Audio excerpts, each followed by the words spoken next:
tere, ma olen Miikal Varman ja täna ma õpetan sulle hiilvippi. Hiilvipp on trikk, kui sa lükkad vippi käima kannaga, niimoodi. Ja sellepärast on selle nimi hiilvipp, sest sa lükkad kannaga. Hiil ehk kand. Ja kui sa teilvipp õppisid, et sa tegid niimoodi spinni, siis hiilvippi õpid vastupidi, nii et harjuta teistpidi spinnimist. Ja see on akuseks väga hea. Muud ma ei oska öelda praegu.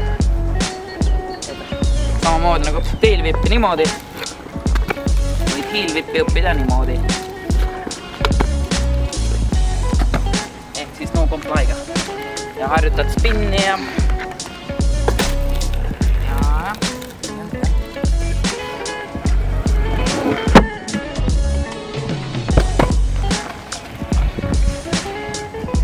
Mina õppisin algul hiilvippe ära siit. Nii et võite ka õppida kuskilt kikkerist või isegi flyst, kui kuskilt maast pole võtta. Kus sa arvad hiilvipist? Kui õieti teha, siis ta näeb ilus välja.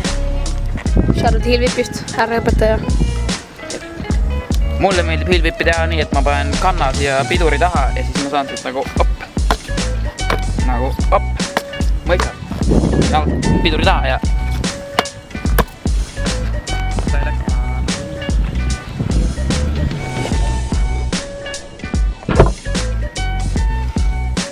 Tere, ma Risto Augas, minu õppel lihtsalt Jaapani õppis.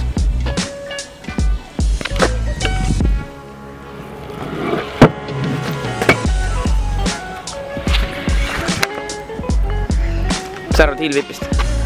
Ilus stiilitrikk.